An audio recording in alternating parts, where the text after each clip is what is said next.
program? I think it's good.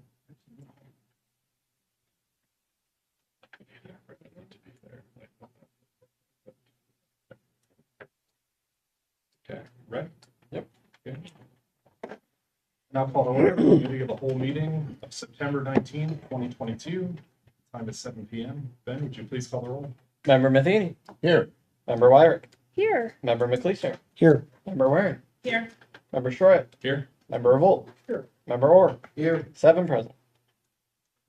All right, community and economic development. There. Mr. President, with your permission, I'd like to make a motion to amend the agenda this evening to include item 3E. This would be an authorization by council to the administration on emergency to apply for a national reclamation and conservation grant. Reason we'd like to do this on emergency and for the amendment is we have a September 30 deadline. So I will make that motion. Second the motion to amend. All in favor? Aye. Opposed? Motion carries. Very good. You have in your packets item 3A, which is an ordinance amending Chapter 705, our DORA legislation. We are bringing it into line with the Ohio Revised Code. If you go to page 9 of your packets, you will find the beginning of the amendments. You will note that these have been highlighted by strikes, if you will. So it should be relatively clear. Be on pages 9, 10, and 11. Sections 70501, 02, and 04. I think I've got it all. Do I not?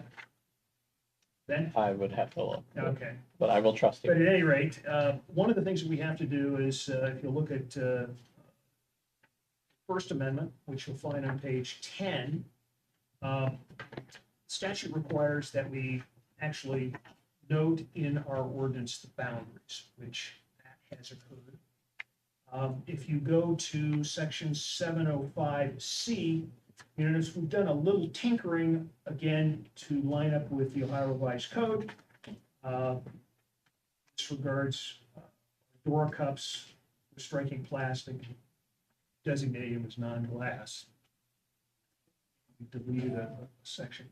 And if you go down to 704 B, you'll notice that we have inserted alcohol free.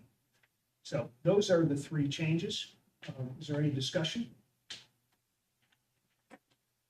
If there are none, I'll make a motion that we place this on the agenda for a first reading next Monday night. Second. All in favor? Aye. Opposed? Motion carries. Very good.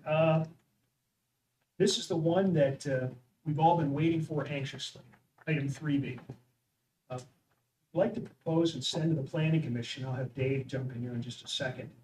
But Mr. Matheny is proposing, as with the support of the administration, that we introduce a new type of driveway surface. This is this interlocking grid. It is more environmentally responsive in that it's not hard surface. It allows rainwater, snow to melt through. Dave, do you want to explain what the background for this request is? So at the planning commission meeting, no, it was zoning. Planning, zoning. CBOA. CDA. See, yes, thank you for clarifying. There were actually 2 residents. One was getting a variance to have a higher roof on their garage. Then the other one wanted to build a garage and extend their gravel driveway. Well, under our current ordinances, that if you make changes such as adding a garage, you need to have a concrete or an asphalt driveway. So residents in my ward wanted to maintain the gravel driveway they have. It is more period correct to their home. They wanted to maintain the aesthetic look of that.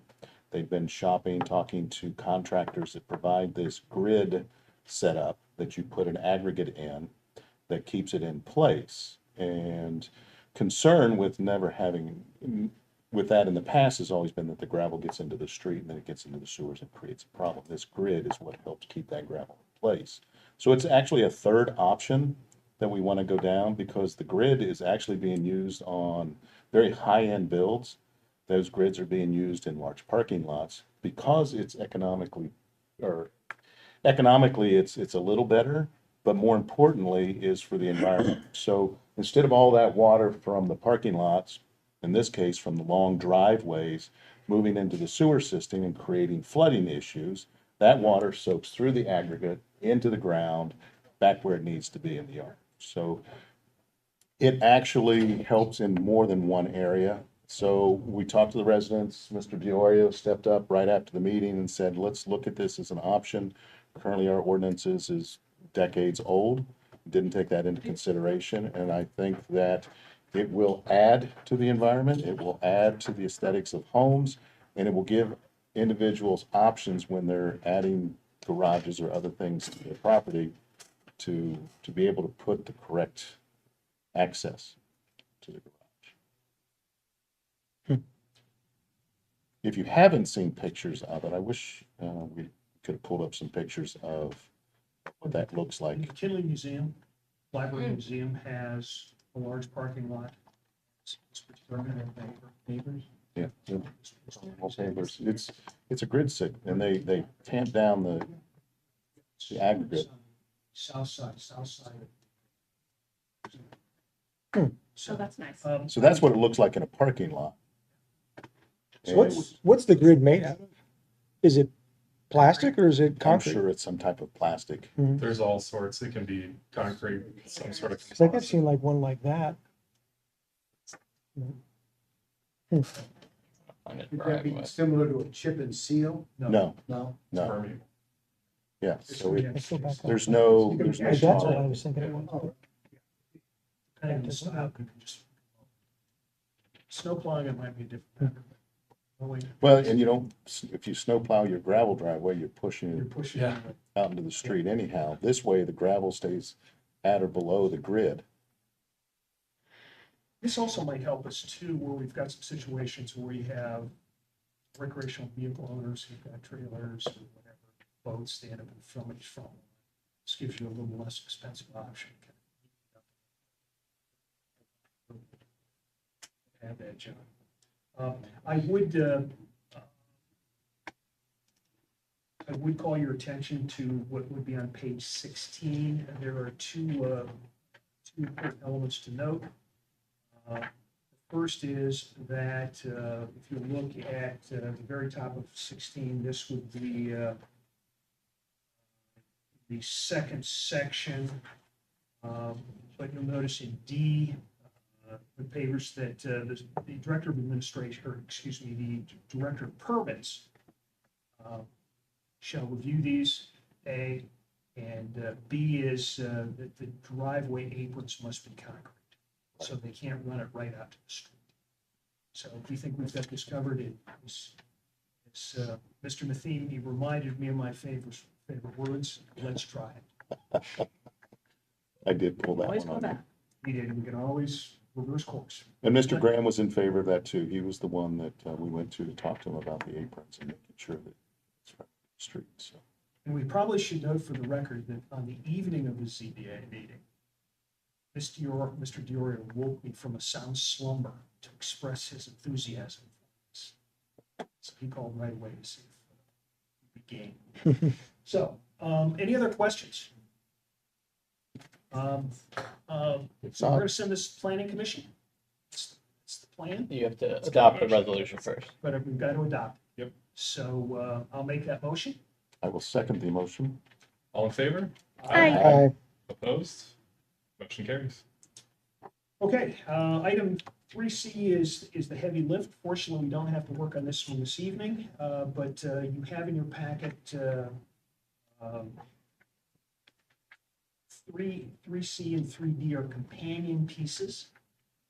We are going to propose this to repeal Chapter 1151, our sign ordinance, and replace it with a new chapter. And you have it stretched out. Patrick, do you want to just touch on this before, and I don't want to belabor it because again, we're going to send this on. Yeah, this is something that I've been working on since my return here. The U.S. Supreme Court in this interim had made a ruling in Reed versus Tempe, Arizona, that kind of changed the landscape for municipal sign ordinances. So we've been kind of, holding in abeyance a strict enforcement of the existing sign code because we did not want to run afoul of this legislation. So we began a year ago with a committee consisting of the law director, superintendent of permits, myself, council clerk, and code enforcement officers. And with that, getting information out of the files of the various records we had regarding sign instances, and then combine that with a drive-through of the city over the summer, noting different examples of new signs that were out there. So with all this information in a year rewrite, we finally got it to a point where we think it's compliant with federal law. We think that it is something that's current, that takes into account existing signs as opposed to signs that exist, were in abundance maybe 20, 30 years ago. Things that are more relevant today, trying to regulate that and do it in a way that our code enforcement officers will be able to know in a readily responsive manner whether something is in compliance or not, and be able to deal with it on the spot. So it's taken a huge lift to get it here, but we're very excited about it. I can't wait to get it in force, and you forward it over to the planning, and we're so fortunate that we can get this thing moving. We could have this in effect perhaps by the first of the year. Council. Questions or comments at this juncture? I want to indicate that it's important we do this in tandem. We don't want to repeal it before we have a new one ready to go. So we'll send them both over, they'll both come back, and we'll move from there. So the first motion is to send the repeal to the planning commission. That's chapter 111, or 1151. So moved, or did you make the motion? I've made the motion. Okay, I'll second. All in favor? Aye. Opposed? Okay, Motion carries. then item 3D is to send the new chapter to the planning commission. And I will make that motion. Let's motion to postpone further consideration first. So can we have a motion and a second to postpone further consideration of item 3C until the planning commission has made a recommendation? So moved. Second. All in favor? Aye. Opposed? Motion carries. Okay, now we can do that. Can I have a motion and a second to send item 3D to the planning commission for consideration? I will make that motion. All in favor? Aye. Opposed? Motion carries. And can I have a motion and a second to postpone further consideration of item 3D until the planning commission has made a recommendation? So, second. All in favor? Aye. Opposed? Motion carries. All right, now, we have our amended item. 3D. This was, as I discussed at the time of the motion, this is to authorize on an emergency basis, application through the Director of Administration for the National Reclamation and Conservation Grant deadline. That is my motion. Second. All in favor? Aye. Opposed? Motion carries. Okay, finance and property. Okay. This is for $425,000, and it is for the cover or the structure for our salt dome. Patrick, do you want to talk about this? I would just add that this has been like the search for the Holy Grail. The council you've been a part of, you know how far back this goes. That's what I We've thought. been trying to figure this out for a long time, so I'm glad to be Yeah. on the team that has figured it out. I wish we And, figured it out when it was half the price. I do too.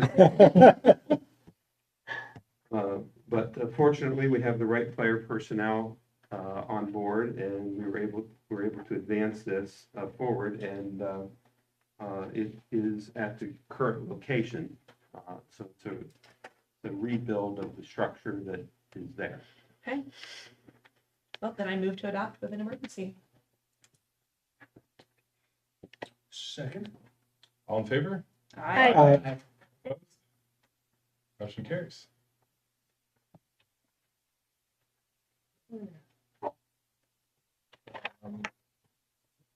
Ordinance rules, John.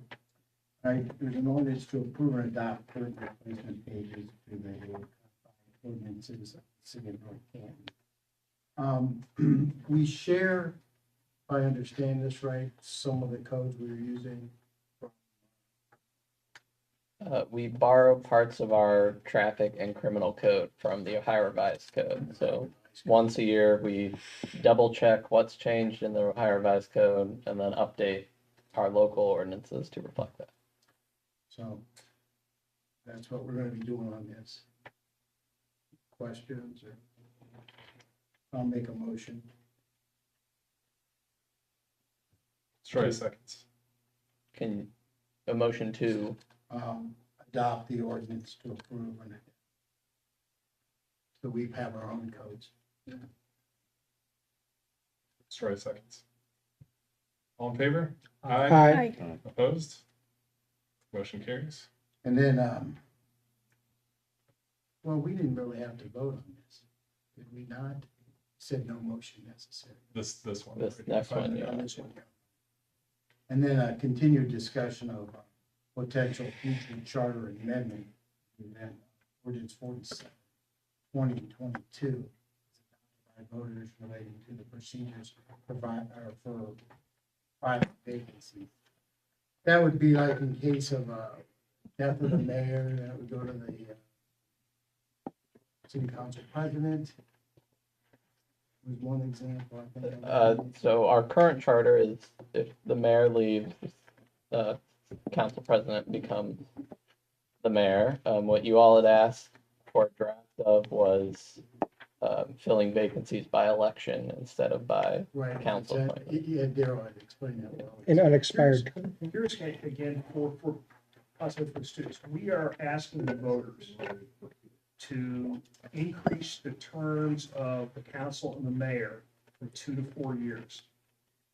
One of the questions that came up is it appropriate in an early vacancy due to death, resignation, what have you, to have someone who is appointed to fill that vacancy essentially get to serve for 3 years?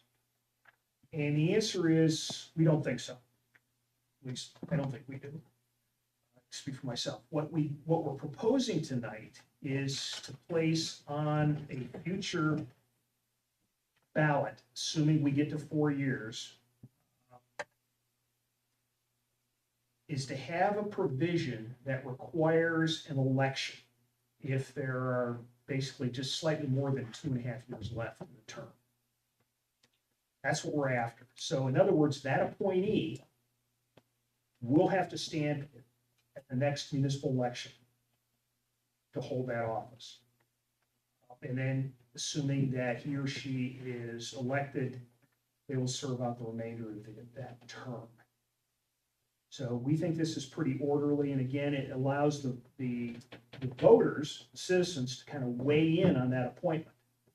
Particularly for council, what our charter says is when there's a vacancy, the council selects the replacement. Okay? So the council will continue to select the replacement. However, if it occurs with more than 2 years, that replacement will go onto the ballot. And we will have a municipal election every 2 years, so it'll fall to that election. It flights. Do we necessarily, let's say, because this will be 2 ballot issues, one for the mayor and one for council. It'll be the same for No. The on draft as written would only impose this for council. Mhm. Council. The mayor would stay the same system that is Yeah, currently yeah, written. Okay. It's in this draft. Okay.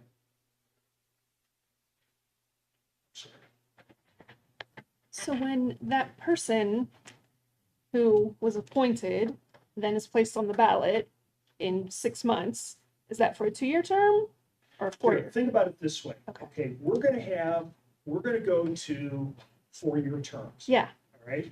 So if that vacancy occurs within the first 2 years minus 90 days, that person is gonna go on the ballot. Mm-hmm.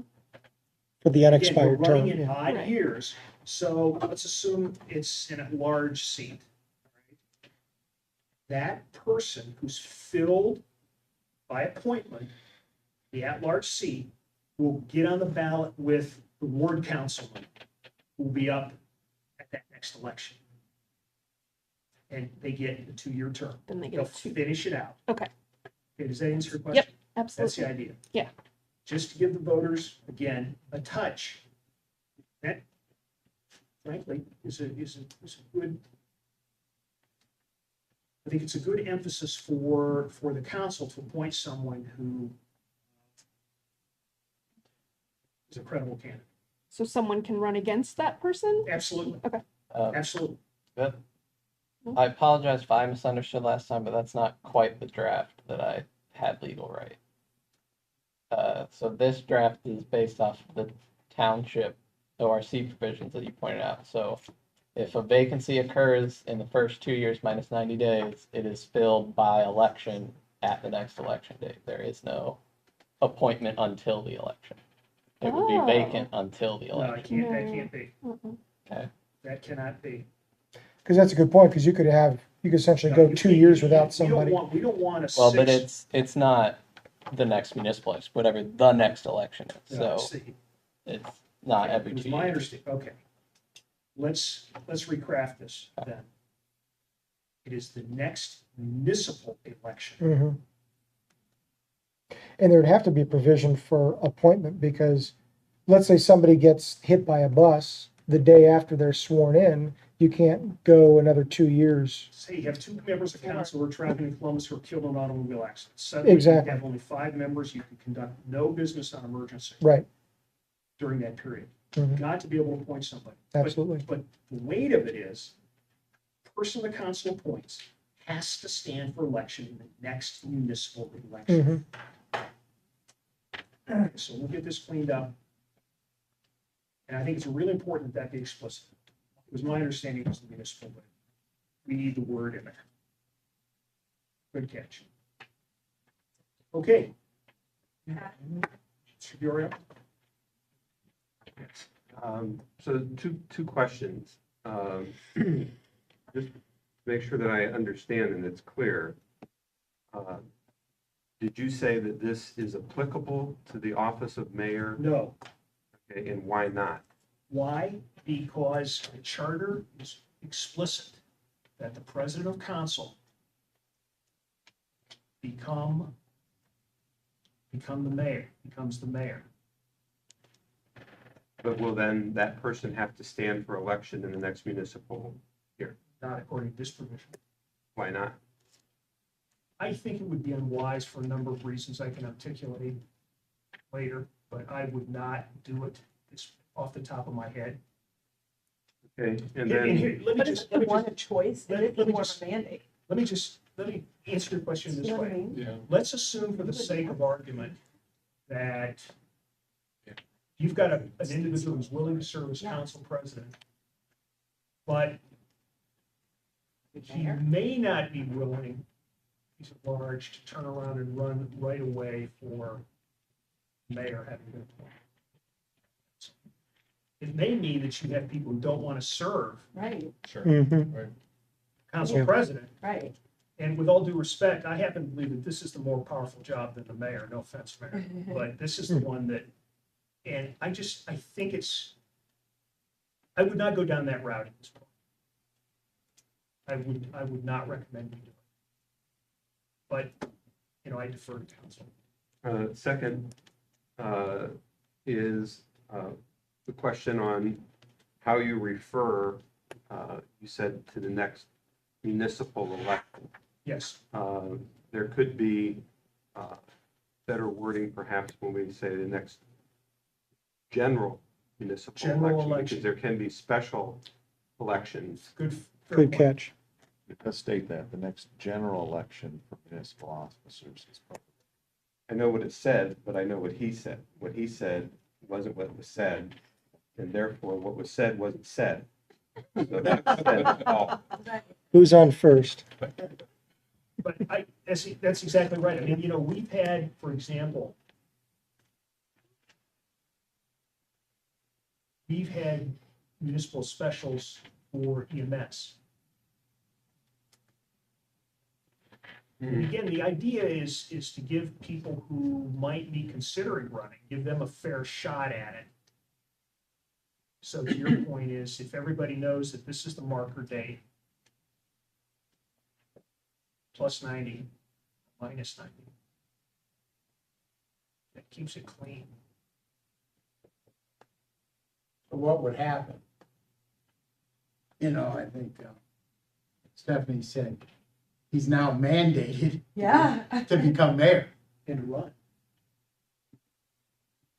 We're saying he wouldn't now have to run. Right. I agree. My recommendation would be to not. Yeah. Mm-hmm. That would put president of council potentially with a resignation as mayor for a 4-year term. Yes, it would. He could. He could. Is that fair to the residents? Fair question.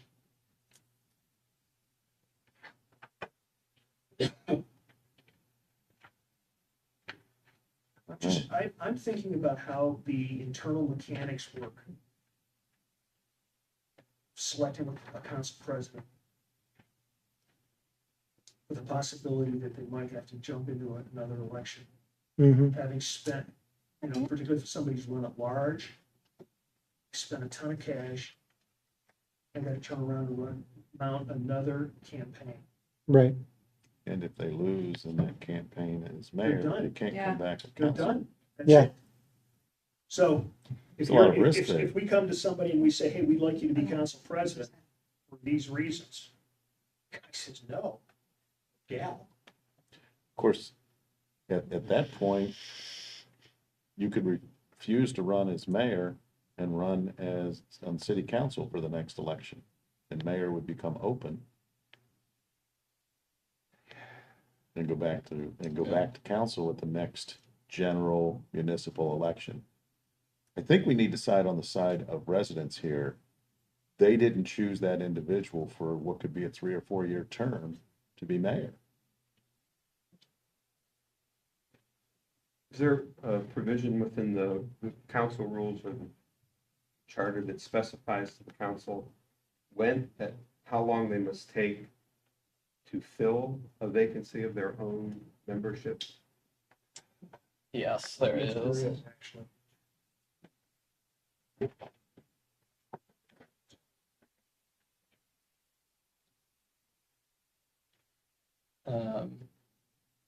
If council shall fail to fill a vacancy in the office of council member within 30 days from the date of such vacancy occurs, then the power of council to do so shall lapse, and the mayor shall fill it by appointment. Any such appointment to president or vice president may be from among all the members of council. Any appointment of a council member representing a ward shall be filled from that ward.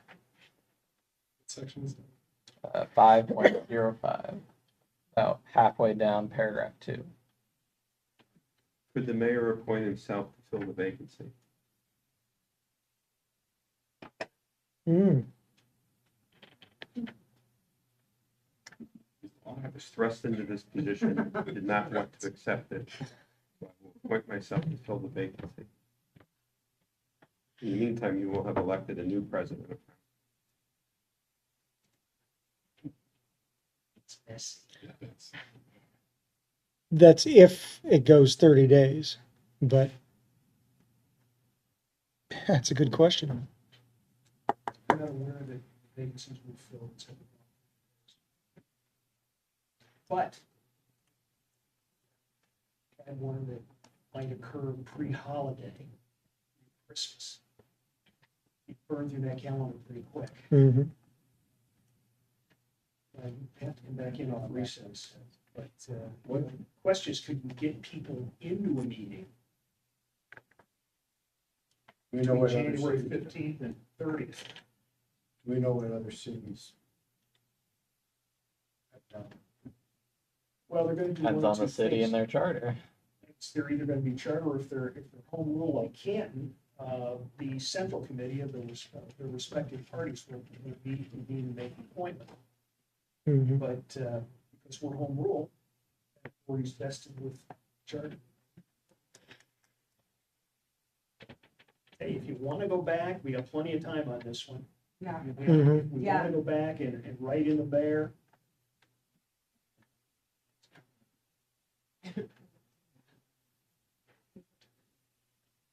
I don't have an objection, but I think it's important that that as we inch toward November, that we be able to signal the voters the fact that we've considered, Mhm. certainly on the council side, how to replace someone early in a four-year term. I think if we take the mayor in the same direction, that if the council president doesn't want to remain as mayor, in the next general election, there will be an election for the council position that was filled, and then there would be an election for the mayor. Not necessarily. Well, it was 90 days before. Well, but it could have been, well, yeah, I guess it would be. Yeah, I guess it would be regardless of such. It's just whether or not somebody was appointed and they're doing an unexpired term. Okay. If the mayor, let's assume the mayor goes, whatever reason, council president immediately is going to move up, resign, A. B, become mayor.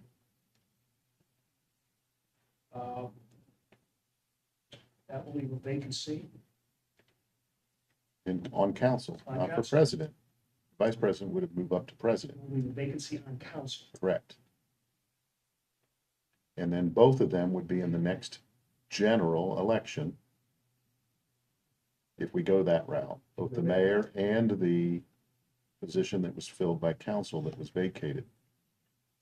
Both come up so that the residents would then once again have an opportunity to vote for the mayor and vote for council. The council president may say, I want to go back to council, I'm not running for mayor again. Then you'd have to run. He would have to run. But at least then the voters get a chance to vote at the earliest possible time. Here's something that I thought I guess I think of more strongly when it's in regards to the mayor. Is 90 days long enough to actually mount a credible campaign?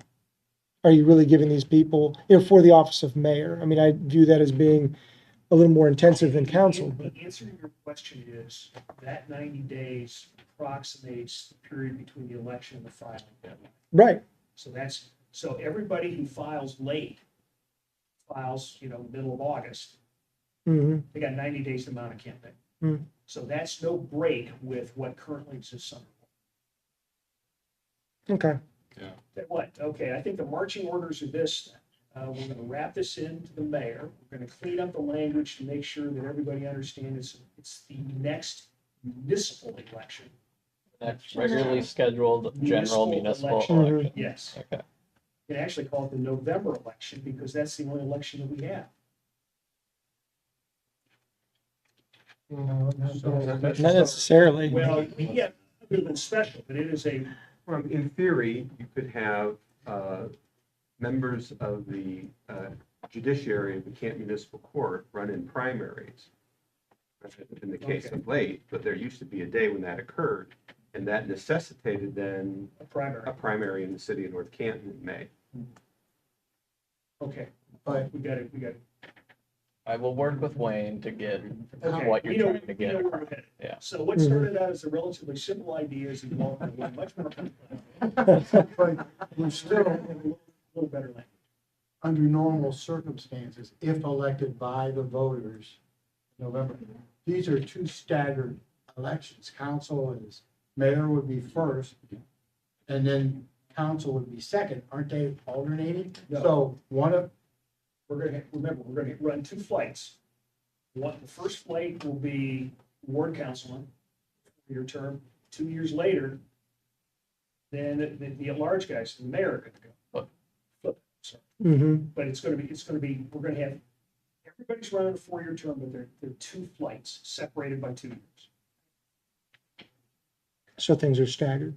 They're staggered. And of course, the advantage there is it avoids a complete washout, Right, we don't end up with potentially all 7 members of all council newbies. changing in one single election. It remains, it allows us continuity of council year over year without having that risk of the entire council being replaced. I think it would really put the city at a disadvantage if the entire council changed in one election and they were all learning the process that needed to happen. I think administration would struggle to get things through. It would be a difficult time. Could it happen? Yes. Will it happen? We don't know. But we should plan for that.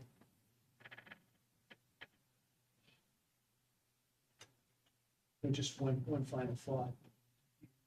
Have a vacancy in the mayor's office, you've got a council president who really does not want. He could resign as council president, vice president could become council president, and move up and assume, Or they could say no. or they could say no. So Right. you might have to play some musical chairs if you get somebody to that election, but. Yes, that Doesn't happen. would work in a planned succession. The mayor may step down due to an illness that is forthcoming, forecasting, doesn't want to do those things. But it wouldn't work in a sudden loss. In an automobile accident, as you've described, upon the mayor's passing, the president of council would automatically become mayor. That's true.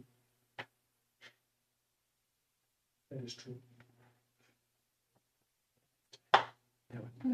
Okay, any other scenarios where we kill each other up? Mayor, Waller, we'll be having a sort of pre planning session with Carlo and Sons. And you are no longer to mow your lawn.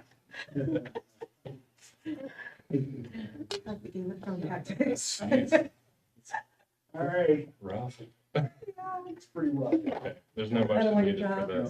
That's what the- that's what the- Running. to us. I will work with They're legal on for draft number 2.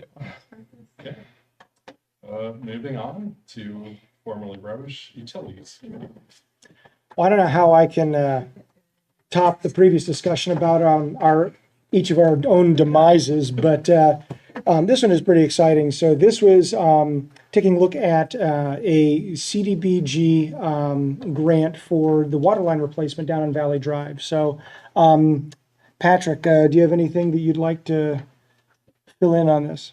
Other than just to say that this was a forecasted budgeted project. The engineer was successful in getting a grant for $395,000, so we would like to move forward with it. And this, if I remember correctly, it is going to be towards the tail end of next year, correct? Yeah. Okay. They award their money kind of mid-cycle, Okay. rather than on a calendar year. Perfect. So we do have a little bit of time before this will happen, but yeah. I'd move that we adopt this or put this on the agenda, excuse me, As an emergency. as an emergency. Thank you. Second? All in favor? Aye. Opposed? Motion carries. Okay, I will consider a motion to adjourn. Second? All in favor? Aye. Opposed? Adjourn. All righty.